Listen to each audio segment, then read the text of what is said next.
Paz, igreja amada, sejam todos bem-vindos em nome de Jesus Cristo. Nós estamos aqui mais uma vez como família para ministrar o coração dos irmãos.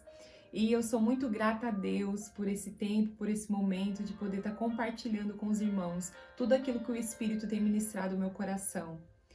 Então eu peço que os irmãos agora nesse momento, vou te dar 2 minutinhos aí para você pegar sua Bíblia, para acompanhar comigo. É muito importante, irmãos. Não deixa de acompanhar na Bíblia tudo aquilo que eu tenho lido, tudo aquilo que eu tenho falado. Abra lá já em Lucas 10, 38. O tema desta noite nós vamos falar sobre prioridades. Então já vai lá pegando sua Bíblia. Prepara seu coração para tudo que vai ser ministrado nesta noite. Amém? Vamos orar um minutinho? Feche seus olhos aí onde você estiver.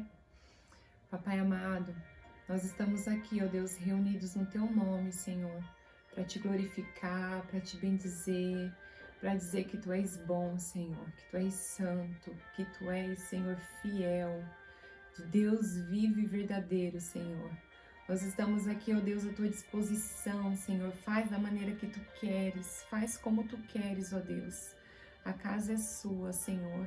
Entra, faz desse lugar a Tua habitação, Senhor. Eis-me aqui, fala que a Tua serva ouve, Senhor. Pelo Teu Espírito, ó Deus, guia-nos, Senhor, acerca dessa palavra, Senhor. Traz algo novo da Tua parte. Ó Espírito Santo de Deus, vem sobre cada um de nós, vem sobre a minha vida.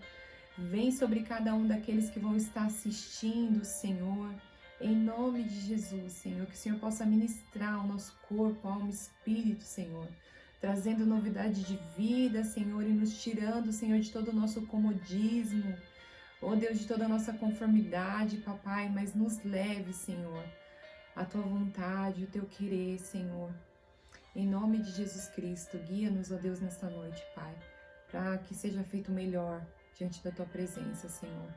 Fica comigo, Paizinho. Fica comigo e me guia, Pai. Em nome de Jesus Cristo. Amém. Então, como eu disse aos irmãos, eu relutei muito para trazer essa mensagem. Mas hoje, enquanto eu estava me preparando essa mensagem, Deus falou tanto comigo.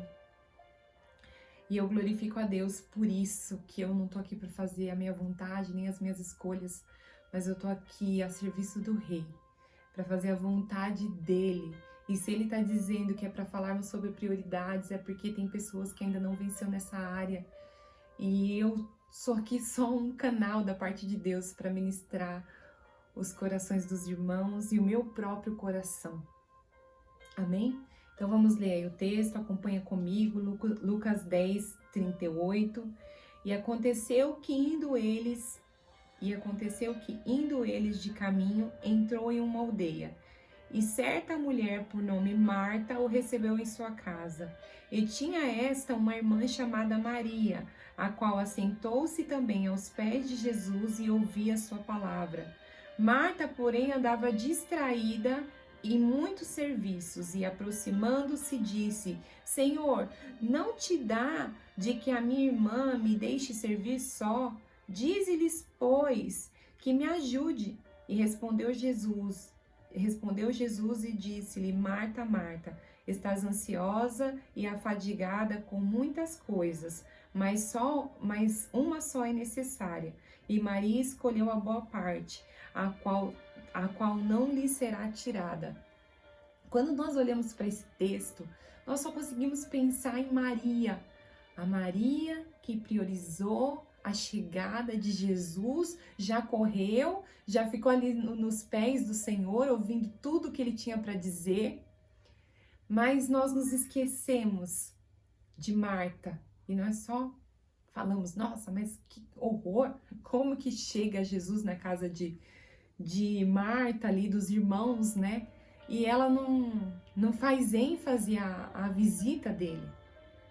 Porém, quando eu estava estudando essa palavra, eu comecei a pensar: mas se Jesus chegasse na minha casa, se Jesus chegasse na sua casa, será que nós não faríamos o papel de Marta?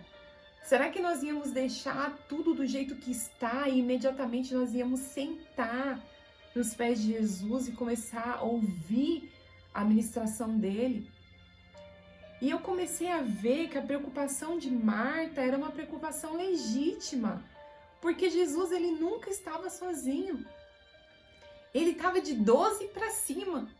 Ele estava com os discípulos, né? E olha, aconteceu que indo eles de caminho, provavelmente ele não estava só. Então imagina, se ele fosse dormir, se ele fosse pousar naquele lugar, iria ter mais ou menos, se fossem somente os discípulos, porque nós sabemos que ele tinha os discípulos, tinha uma grande multidão que ia atrás dele, que cercava. Nós já temos visto isso em várias mensagens, que já era notório os milagres de Jesus, ele já era reconhecido ali e muita gente seguia. Então nós vemos ali que no mínimo seriam 12 camas para arrumar, 13 com ele. Comida para todo esse povo. Ela tinha que se preparar, ela tinha que começar a organizar as coisas, porque Jesus estava na casa dela. E eu não sei você, mas quando eu recebo um convidado, eu quero estar com a minha casa arrumada, eu quero estar com tudo no lugar, eu quero estar com a minha louça lavada. A gente prepara um ambiente para a nossa visita. Porém, ela ficou fadigada, ela ficou distraída com essas coisas, embora a preocupação dela era legítima, porque eu e você no lugar dela também faríamos. Nós também se aprontaria, nós também arrumaria, nós ia querer deixar tudo muito bom para Jesus, ainda mais quando o convidado é especial. E eu vi que a preocupação de Marta era legítima. E muitas vezes nós lemos assim, né? Quando a gente leu 41, diz assim: E respondeu Jesus, disse-lhe: Marta, Marta, estás fadigada e com muitas coisas. Está fadigada, está ansiosa e afadigada com muitas coisas, porém uma só é necessária. E quando Jesus faz essa ênfase, né? Marta, Marta, eu não vejo Jesus falando com ela com braveza, mas com amor. Falando, Marta, Marta, né? Tem uns que já falam, Marta, Marta, só podia ser a Marta.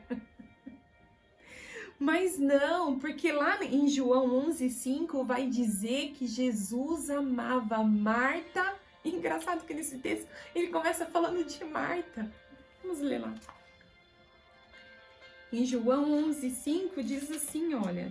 Ora, Jesus amava a Marta, a sua irmã, nem fala o nome de Maria, a sua irmã e a Lázaro.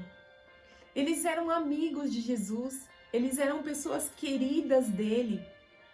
Tanto que Jesus, quando soube, né, quando ele foi ao encontro ali de Marta, de Maria, sabendo que Lázaro havia morrido, ele chorou. Então Jesus, ele tinha eles como amigos de perto, amigos queridos. E aí, a mensagem que ficou queimando no meu coração nesses dias, né? A gente sempre prega em cima de experiências. Ah, se não fossem nossas experiências. E aí eu fiquei pensando, meu Deus, diante de tantas desculpas, de falta de tempo, meu trabalho, a minha faculdade, eu não tenho tempo para orar, eu não tenho tempo para ler, eu não tenho tempo para ir na igreja, eu não tenho tempo para ter comunhão com os irmãos. Eu falei, realmente é necessário ministrar sobre prioridades. E eu passei uma situação na semana passada que me deixou muito chateada, muito entristecida. E a minha motivação, que eu estava no Senhor, ela caiu, ela pá.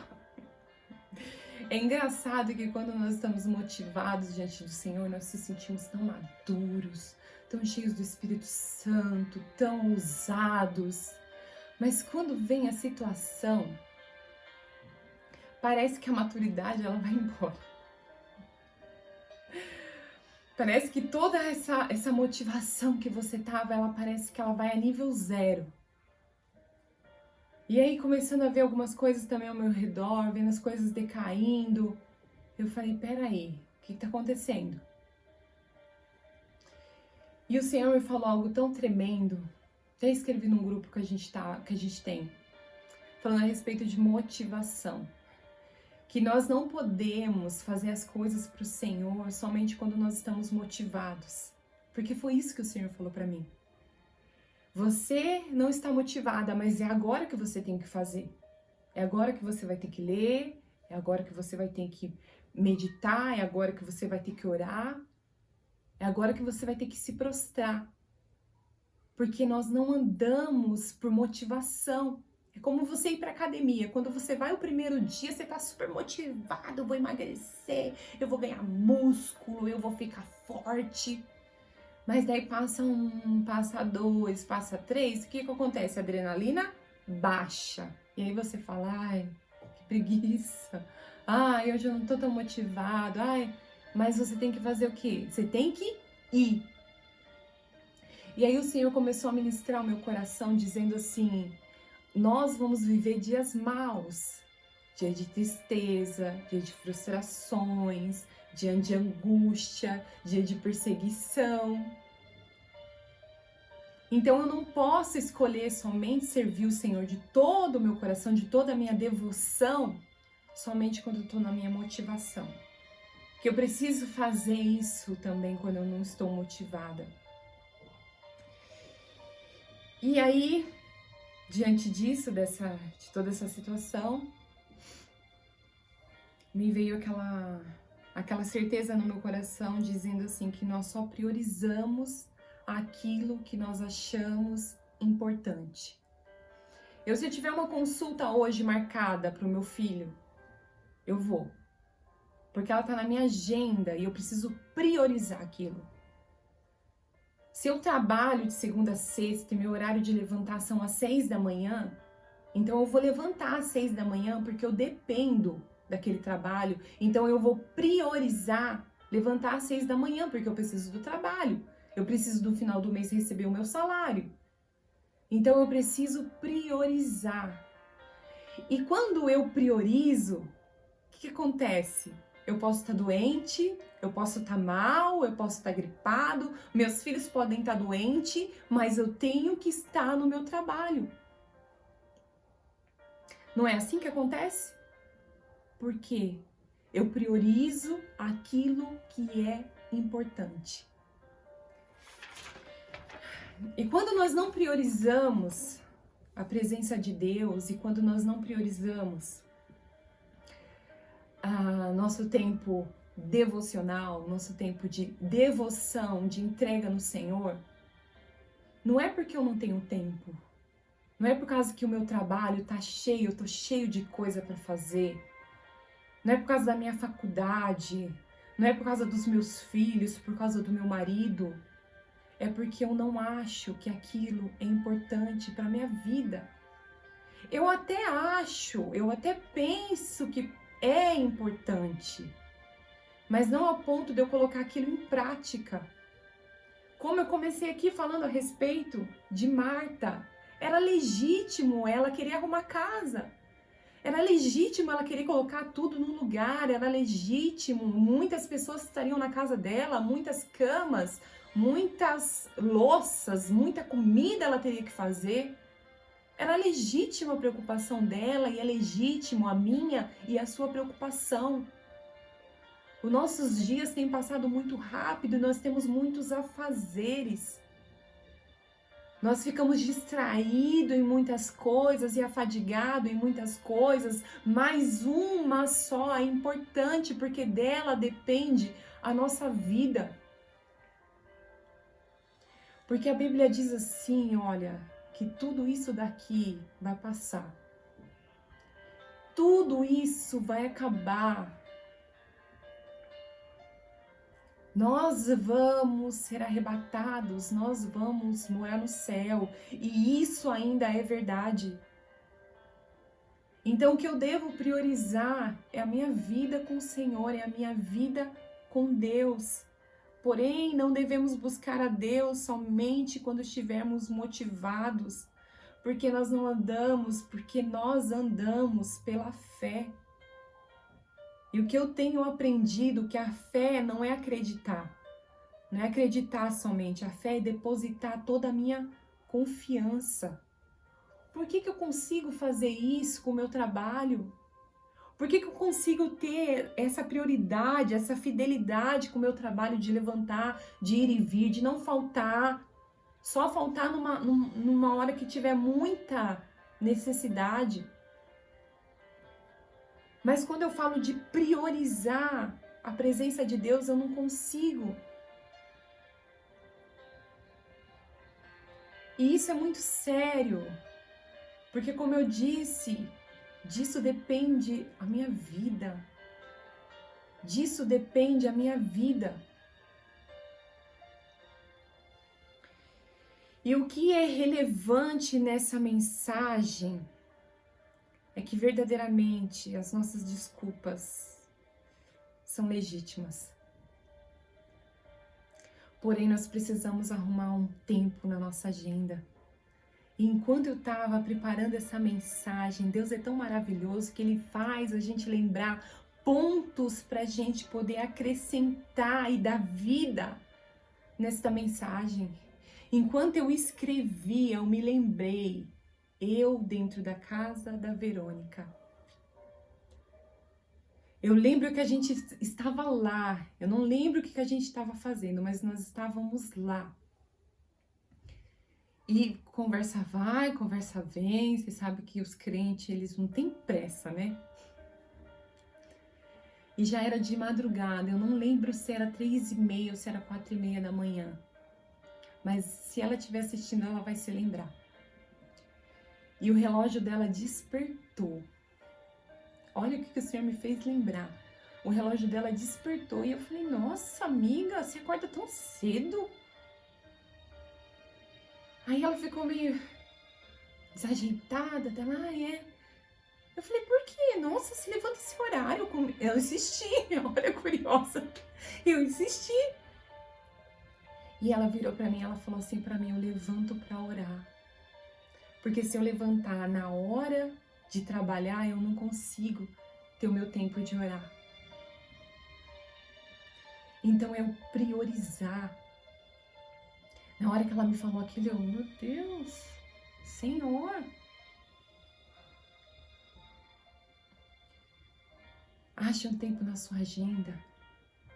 Levanta uma hora mais cedo. Vai dormir uma hora mais tarde. Levanta no meio do seu sono. Mas prioriza a presença de Deus. Prioriza a presença de Deus. Porque a prioridade é a nossa responsabilidade. É a minha responsabilidade e a sua responsabilidade. Sabe por quê? Você sabe por que muitos crentes morreram no meio dessa pandemia? A gente estava lendo um pouco tempo atrás o livro de Êxodo. E Deus, como Ele é maravilhoso.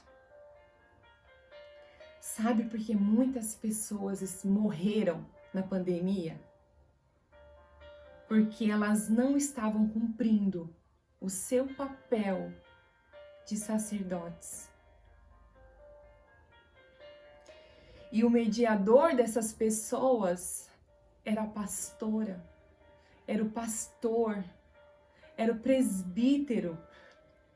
E quando a igreja fechou, acabou a vida delas com Deus.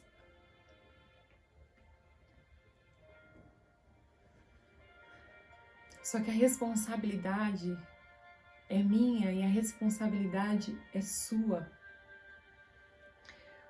Olha só, o povo ali no Êxodo, eles viram muitas coisas acontecer. Eles viram muitos milagres. Eles viram o maná que desceu do céu, o pão vivo que desceu do céu. Do que se tratava aquele maná? Eles viram a nuvem que fazia sombra para eles de dia, a coluna de fogo à noite. Eles ouviram a voz de Deus como você está ouvindo a minha voz. Porque eu sei que hoje tem pessoas que têm essa experiência de ouvir a voz audiva de Deus.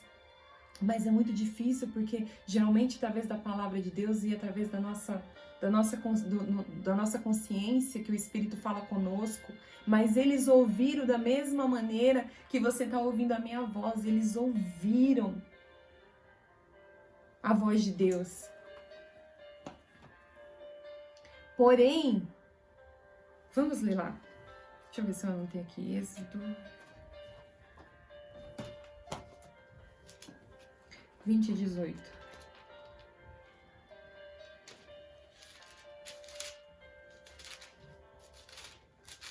Êxodo 20:18. E todo o povo viu os trovões, e os relâmpagos, e o sonido da buzina, e o monte fumegando. E o povo todo, vendo isto, retirou-se e se pôs de longe. E disseram a Moisés: fala tu conosco, e ouviremos, e não fale Deus conosco, para que não morramos. Quando eles viram tudo aquilo acontecendo, nossa, essa passagem me impactou muito. Imagina você vendo tudo isso acontecendo, Deus se manifestando, os trovões, os relâmpagos, o sonido da buzina, o monte fumegando. Eles começam a ter medo e diz: não, Moisés, vai lá você e fala você com Deus e nós te ouvimos.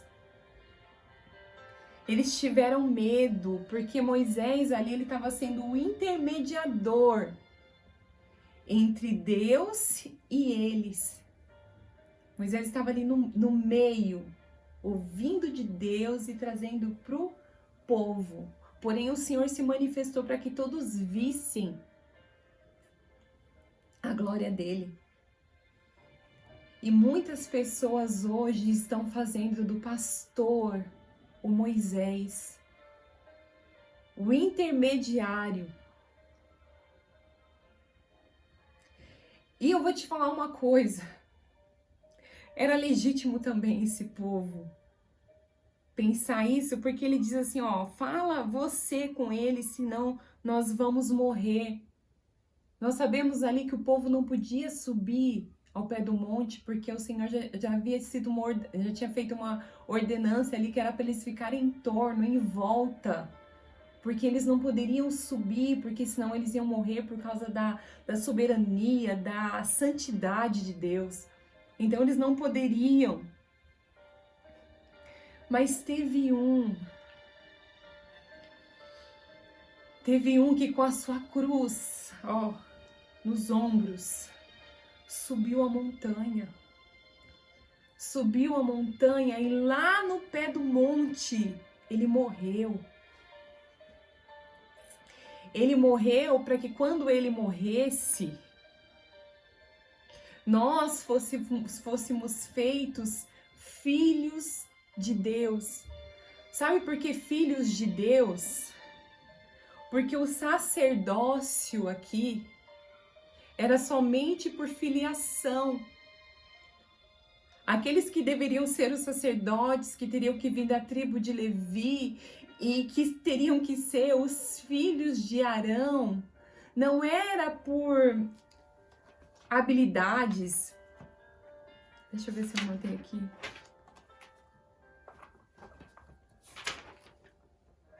Não era por habilidades, não dava para se tornar um sacerdote. Sabe, eu vou estudar, eu vou fazer tudo direitinho porque eu vou me tornar um sacerdote. Não, era por filiação. Eram os filhos de Arão, eles teriam que ser os sacerdotes. Então Jesus morreu e gerou através dessa morte que ele levou todos os nossos pecados, gerou essa filiação e hoje nós somos os filhos de Deus e todos nós agora somos sacerdotes e por causa disso nós temos uma responsabilidade que agora eu não posso mais colocar essa responsabilidade nas costas de Moisés.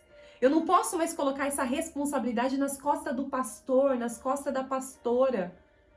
Eu tenho a responsabilidade, porque a salvação, ela é individual. É a minha responsabilidade. Eu agora tenho que subir para o monte, porque Jesus, ele abriu esse acesso. A Bíblia fala que o véu foi rasgado do alto a baixo e agora não tem mais separação. Todos nós somos sacerdotes e todos nós podemos adentrar no santo do santo, no santo lugar e ter essa comunhão com o Senhor.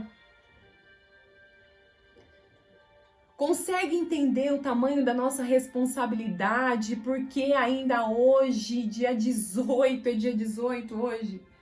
Porque dia 18 de setembro de 2020, o Senhor ainda continua falando a respeito de prioridade, em priorizar, em relacionamento, em leitura, em oração e em jejum. Porque é uma responsabilidade que não dá mais para eu passar para o outro, não dá para eu colocar na conta do pastor, não dá para eu colocar na conta do presbítero, eu tenho uma responsabilidade. E é tão tremendo que se você ler aqui, deixa eu ver se eu acho que eu não anotei. 32.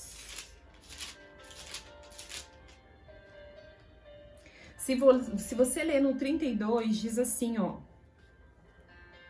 Mas vendo o povo que Moisés tardava em descer do monte, ajuntou-se o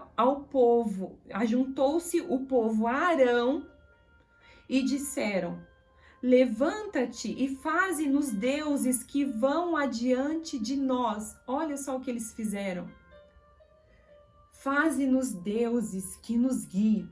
Faze-nos deuses que seja agora o nosso intermediário para o Senhor. Porque Moisés, nós não sabemos o que aconteceu com Moisés. Então faz aí algum Deus, faz um bezerro para que ele nos guie até o Senhor. Porque aqui no 5 ele diz assim, ó. E Arão, vendo isto, edificou um altar diante dele. E Arão apregoou e disse: amanhã será festa ao Senhor. Então eles não estavam colocando uma estátua, eles não estavam colocando um bezerro de ouro no lugar do Senhor. Mas eles ainda queriam que tivesse o quê? Um intermediário. Eles estavam colocando esse bezerro no lugar de Moisés.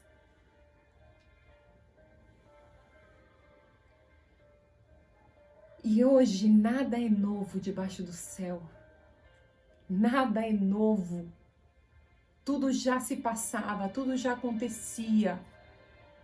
E nós vemos hoje acontecer as mesmas coisas. E quando essa palavra falou no meu espírito, eu falei: Deus, essas pessoas morreram, essas pessoas não conseguem hoje se levantar de volta para a igreja porque elas estavam totalmente focadas somente ali, naquela vida da igreja, mas não tinha vida com o Senhor.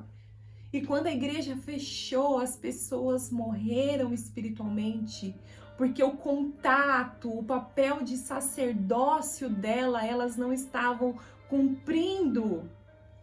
Elas só iam para o culto de maneira religiosa, de pôr lá o seu cartão, e eu vou embora, e eu bato meu cartão, e eu vou embora.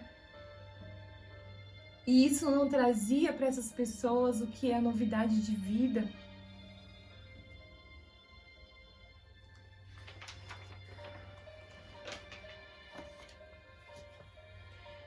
Tanto é a nossa responsabilidade, tanto nós temos que cumprir o nosso papel de sacerdócio, que lá em Levítico 6:12, olha o que está escrito: o fogo, pois, sobre o altar, arderá nele e não se apagará. O fogo, pois, sobre o altar, arderá nele e não se apagará. Mas o sacerdote acenderá lenha nele a cada manhã e sobre ele porá em ordem o holocausto, e sobre ele queimará a gordura das ofertas pacíficas. O fogo arderá continuamente sobre o altar e não se apagará. Mas esse fogo só vai arder continuamente no altar se o sacerdote cumprir o teu papel de colocar lenha e de fazer aquilo queimar. São as suas orações, são a sua vida com Deus, é a sua oferta, é o seu sacrifício pela manhã, no fim da noite, na madrugada. Esse é o seu papel. Eu vi um testemunho de um rapaz falando assim, que ele foi tirar um raio-x. E ele chegou lá e ele falou assim, você tem que colocar aquele colete, né? E o rapaz lá do raio-x, ele se esconde. E ele falou, poxa, por que ele se esconde? Por que ele fica lá atrás e eu tenho que tomar essa radiação? Isso deve fazer mal pra mim. E aí ele falou que ele foi lá, fez o raio-x e depois ele perguntou pra ele, olha, por que você se esconde, me deixa exposto aqui, eu tenho que tomar essa radiação? E ele virou pra ele e falou assim, porque como você é só uma vez, não acontece nada. Mas se eu tiver nessa frequência todo dia tomando essa radiação, modifica o meu DNA. E ele falou que Deus falou tanto com ele naquilo. Ele trouxe assim para nós, dizendo assim, que se você ficar um dia na presença do Senhor, não acontece nada. Mas se você tiver nessa frequência todo dia, recebendo essa radiação de Deus todo dia, todo dia, todo dia, todo dia, isso modifica o teu DNA. Isso modifica o teu DNA. Você tá entendendo o que eu tô falando?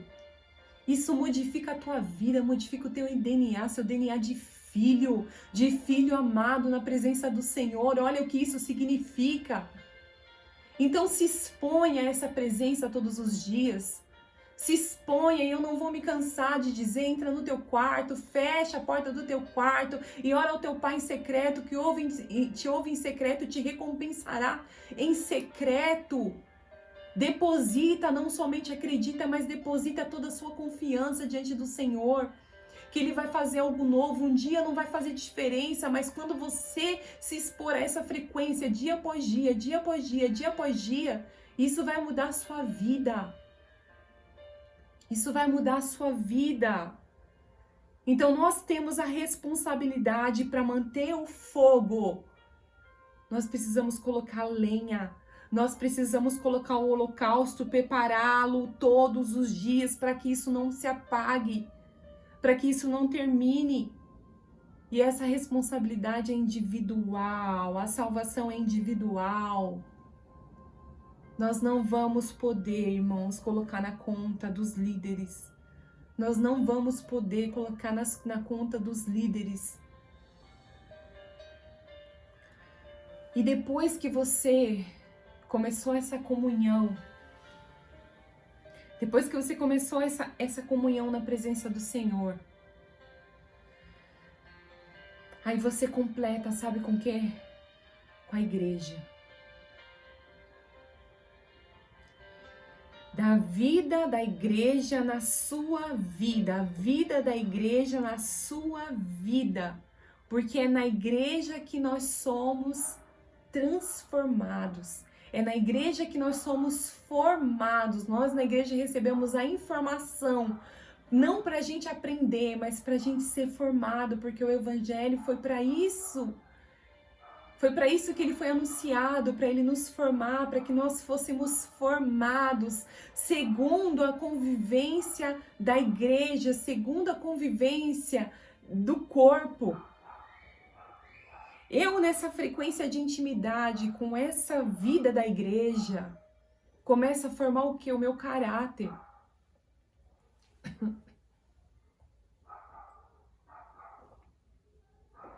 Começa a formar o meu caráter. Eu fui formada por essas pessoas que vocês veem hoje na igreja. Eu fui formada através da pastora Diná, através do pastor Diogo, através do presbítero Rodrigo, através da evangelista Elza, através da vida da Patrícia, através da vida da Cristina, através da vida da Karina, através da vida da Verônica, através da vida da Edna.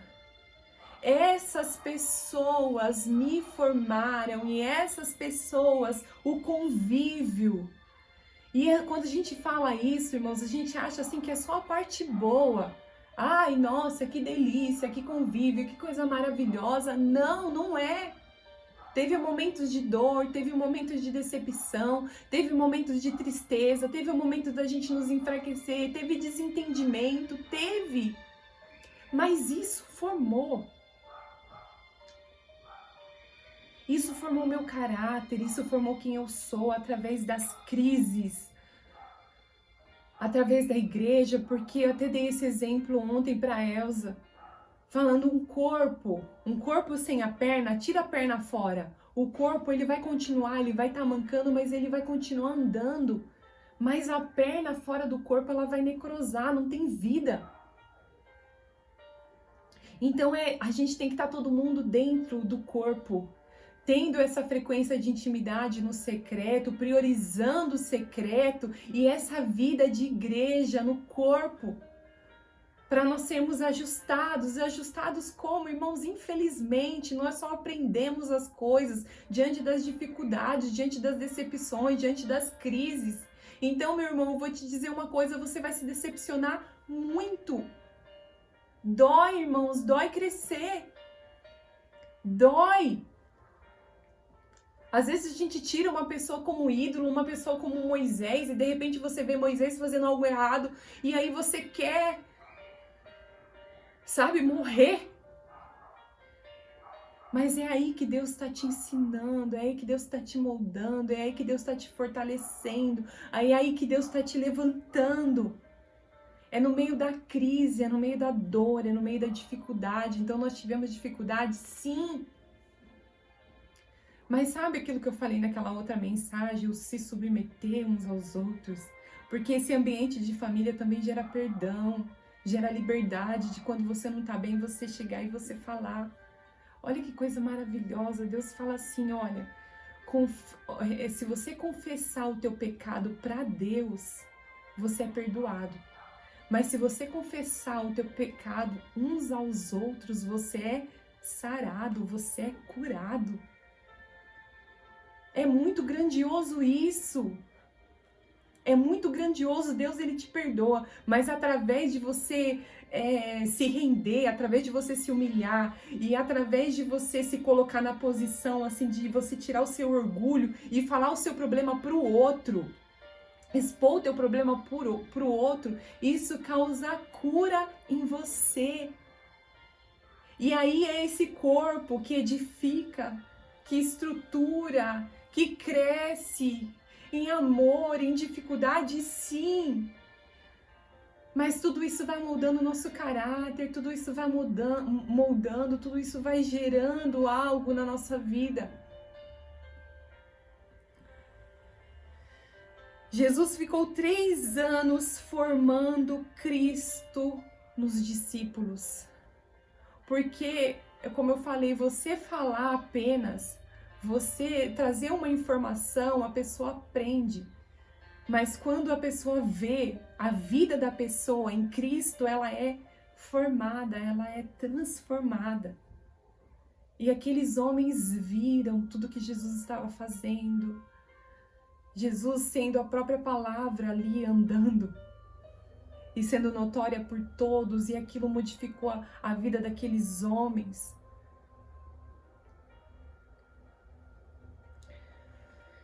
Então, através da vida de Cristo, nós somos transformados, através da vida do outro, nós somos formados. E isso é o poder do corpo. Para finalizar, nós vamos ler lá em Efésios 2:19, porque esse entrelaçamento,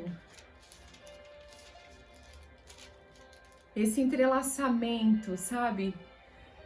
Essa união, mesmo diante das dificuldades, mesmo diante das tristezas, das decepções, frustrações, toda essa dificuldade faz o que? A gente ficar o quê? Entrelaçado uns com os outros, sabe? Você vai ficando maduro e você não tem mais vergonha de dizer, olha, eu não gostei disso, olha, eu não gostei daquilo. E vai criando um laço que Paulo vai chamar de família. E é isso, irmãos, que Jesus quer de nós, que nós sejamos família. Sabe a sua família de sangue, sua mãe, seu pai, teu irmão, teu marido, teus filhos? Sabe isso? É isso que ele quer dentro da igreja. Aí você fala assim, eu não vou mais para a igreja porque fulano é assim, porque ciclano é assado. Eu não vou mais para a igreja porque eu não gostei disso, eu não gostei daquilo. Você briga com teu irmão, você não deixa de falar com teu irmão. Você não concorda com a tua mãe, você não deixa de falar com a tua mãe. Por que na igreja tem que ser diferente? Por que na igreja nós não conseguimos superar essas coisas? Por que na igreja ainda a gente continua usando esses amuletos que nós não vamos ficar porque eu não gostei disso, porque eu não gostei daquilo? Não! Nós precisamos olhar para o outro como família e por isso que eu estou sempre dizendo bom dia, família! Bom dia, família! Tudo bem, família? Paz do Senhor, família! Porque nós somos a família de Deus. E quanto mais eu falo isso, mais internaliza dentro de mim. Do mesmo jeito que eu amo e considero a minha mãe, considero meu pai, considero a minha irmã, considero a minha família, eu preciso considerar a minha família da igreja. Do mesmo jeito que às vezes eu tenho discussões dentro da minha família e eu consigo superar, eu consigo passar por cima, eu não fico sem falar, tem que ser assim no meio do corpo. Porque todos nós, bem ajustados, servem para edificação do corpo. Vamos lá ler em Efésios 2, 19 ao 22. Para nós finalizarmos. E assim, que já não sois mais estrangeiros e nem forasteiros, mas concidadãos dos santos e da família de Deus, edificados sobre o fundamento dos apóstolos e dos profetas, de que Jesus Cristo é a principal pedra de esquina, na qual todo o edifício bem ajustado cresce para o templo santo no Senhor, no qual também vós juntamente sois edificados para a morada de Deus no Espírito. Então, se nós tivermos essa prioridade de cuidar da nossa vida de oração, essa prioridade em ler, de buscar o Senhor, de estar nessa frequência, como eu falei, todos os dias, e chegar na igreja e ter essa vida de igreja, essa comunhão, sabe o que vai acontecer? Na hora do louvor, não vai ser aquela manivela, aquela coisa para pegar o culto. Já vai estar todo mundo incendiado, irmãos. Você quer ver o monte fumegando? Você quer ver o monte fumegando? Você quer ver trovões, relâmpago? Você quer ouvir a voz de Deus audível para que todos possam ouvir e sentir? Nós precisamos estar nessa frequência. Nessa frequência com Deus, sabe? Com meu coração, olha, entronizado com Ele. Para quando nós chegarmos lá e colocar lenha no altar, já pegar fogo. E o Senhor entender que aquilo era o holocausto, aquilo era o sacrifício do Senhor para aquela hora, para aquele tempo. E o Senhor sabe o que Ele faz? Ele manda o maná. Ele manda o maná. Ele manda aquele pão fresco, ora com gostinho de azeite, ora com gostinho de pão de mel. O pão, o Filho de Deus, o pão vivo. O Espírito Santo intercede por mim, intercede por você, irmãos. Em nome de Jesus, vamos sair desse lugar. Vamos sair desse lugar de comodismo. Eu te incentivo, vai à igreja.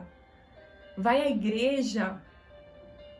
Glória a Deus por essa porta aberta que a gente pode evangelizar e falar do nome do Senhor através dessa tela. Mas corpo, eu tô falando de corpo e família. Corpo e família, de estarmos reunidos, de ter sim a nossa intimidade com o Senhor, que ninguém tá sabendo, que a gente não tá sendo visto, nós estamos invisível no mundo onde quer somente ser notado. As pessoas somente querem ser notadas, então a gente faz isso no nosso secreto. Mas lá na igreja, aí a gente se une, aí a glória de Deus desce, o Senhor manifesta, e a cura, e a manifestação, e a glória, e a presença. Então toma a tua posição de sacerdote nesse dia. Todos nós somos sacerdotes. O véu se rasgou, não há mais separação. Não há tempo mais.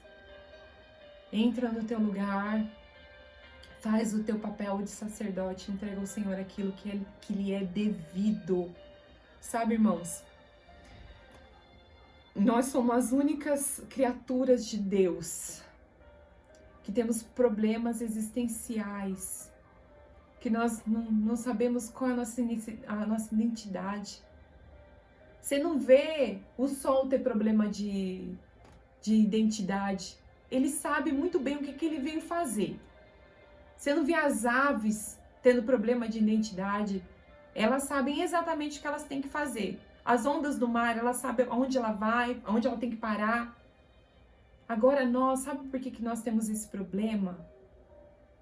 Porque a nossa identidade está escondida em Cristo. E quanto mais eu conheço do Cristo, mais eu conheço a minha identidade, porque eu sou a semelhança dele. E eu só vou encontrar a minha identidade nele. Porque nele, eu tinha anotado aqui, porque nele vivemos, nele nos movemos, nele existimos. Então a nossa identidade, ela está escondida em Deus. E quando a gente não tem essa identidade firmada em Cristo Jesus, há um vazio tão grande. E o vazio, qual é o tamanho de Deus? Deus, ele é infinito. Então o vazio que há dentro do ser humano, ele é um vazio infinito, onde nada preenche ele. Quanto mais ele quer, quanto mais ele tem desejo, mais ele quer. Nada satisfaz o homem. Mas quando eu encontro esse lugar da unção, da glória de Deus, tudo é preenchido dentro de mim, eu não sinto falta de nada. Porque eu tô contente quando eu tenho, eu tô contente quando eu não tenho. Eu sei me contentar, eu sei o que é contentamento. Então, se eu posso, de tudo isso, deixar algo para os irmãos hoje, prioriza a presença de Deus. Prioriza a presença de Deus, ainda que as suas desculpas sejam legítimas. Ainda que o seu dia tá cheio, ainda que o seu dia tá corrido. Prioriza a presença de Deus. Em nome de Jesus Cristo. Vamos finalizar. Curva suas cabeças aí onde vocês estiverem. E vamos orar ao Senhor. Pai querido, nós te louvamos, te agradecemos por tudo que o Senhor fez aqui, Senhor. Muito obrigada por tudo, Senhor. Deus, fala com teus filhos. Fala com teus filhos. Deixa sobre eles a responsabilidade, Senhor. Que nós somos, ó Deus, todos sacerdotes, ó Pai. E que a nossa irresponsabilidade nós não vamos poder colocar na mão de líder nenhum. Porque o Senhor comprou acesso, Senhor, através do sangue do seu Filho amado, Senhor, para que todos nós tivéssemos acesso para entrar diante do Senhor, ó Deus. Então caia sobre nós, Senhor, essa responsabilidade, caia sobre nós esse vínculo, esse temor, esse comprometimento com a Tua Palavra, Senhor. Em nome de Jesus, que cada um, Senhor, que assistiu possa compreender, de maneira que seja relevante para a vida deles, ó Deus, como foi relevante para a minha vida, Senhor. E colocar, ó Deus, tudo isso em prática, Deus, hoje mesmo, Senhor. Em nome de Jesus, eu te louvo por tudo. Eu te louvo pelo dia, eu te louvo pelo ar que eu respiro, eu te louvo pela dádiva da vida. Eu te louvo, Senhor, pelo sacrifício do teu filho na cruz, ó Deus. Eu te louvo porque tu és digno, porque tu és santo, porque tu és o único Deus vivo e verdadeiro, Senhor. Obrigado por tudo que o Senhor tem feito e realizado, Deus, em nós e através de nós, ó Pai. Muito obrigada, Deus, por tudo, Senhor. Em nome de Jesus. Amém. Só mais uma coisa. Há um estudo que a psicologia mostra que se você, aquilo que você aprendeu, você não colocar em prática em 48 horas, você não coloca mais. Então coloca tudo que você tem ouvido em prática, em nome de Jesus. Amém.